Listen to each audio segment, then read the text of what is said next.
Hi! இன்னைக்கு பலாப்பழ அல்வா தான் பண்ண போறோம். பலாப்பழ அல்வா எல்லாரும் நார்மலா பண்ற மாரி பண்ணாம, கேரளா ஸ்டைல்ல தேங்காய் பால் யூஸ் பண்ணி பண்ண போறோம். அதுக்கு நீங்க எடுத்துக்கிற பலாப்பழம் தகுந்தாப்புல தேங்காய் பால் எடுத்து வச்சுக்கோங்க. பலாப்பழத்த கொஞ்சம் குட்டி குட்டியா கட் பண்ணி போட்டு, தேங்காய் பால் 2 ஏலக்காய் போட்டு நல்லா மையா அரைச்சு எடுத்துக்கலாம். பாதாம், முந்திரியும் குட்டி குட்டியா கட் பண்ணிட்டு, ஒரு பேன்ல கீ விட்டு நல்லா பாதாம், முந்திரியும் வறுத்து எடுத்துக்கங்க. அதே பேன்ல இந்த அரைச்சு வச்ச பலாப்பழத்தையும் ஊத்திட்டு, அப்புறம் மிச்சம் தேங்காய் பால் இருக்கிறதையும் ஜார்ல ஊத்தி வாஷ் பண்ணி ஊத்திருங்க. ஊத்திட்டு நல்லா மிக்ஸ் பண்ணிட்டே இருங்க. ஒரு 5 நிமிஷம் தொடர்ந்து மிக்ஸ் பண்ணீங்கன்னா நல்லா கெட்டியா திரண்டு வரும்.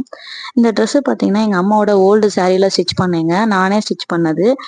அந்த காலத்துல சித்தி சேலைன்னு சொல்லுவாங்கல்ல, அந்த சாரீல ஸ்டிச் பண்ணியிருக்கேன். எப்படி இருக்குன்னு சொல்லுங்க. நைட்டிக்கு பதிலா வீட்டுக்குள்ள போடறதுக்கு ரொம்ப கம்ஃபர்டபுளா இருக்குது. இந்த மாரி ஸ்டிச்சிங் வீடியோலாம் வேணும்னா சொல்லுங்க. நான் அப்லோட் பண்றேன். அப்புறம் நல்லா பலாப்பழம் திரண்டு வந்ததுக்கப்புறம் நாட்டு சர்க்கரையோ, வெல்லமோ, ஒயிட் சுகரோ எது வேணா போட்டுக்கலாம். போட்டுட்டு கொஞ்சம் கீ போட்டு நட்ஸ் எல்லாம் போட்டு நல்லா மிக்ஸ் பண்ணிட்டு இறக்குனீங்கன்னா செம்ம டேஸ்ட்டா இருந்தது. செஞ்சு குடுத்த 2டே நிமிஷத்துல காலி பண்ணிட்டாங்க.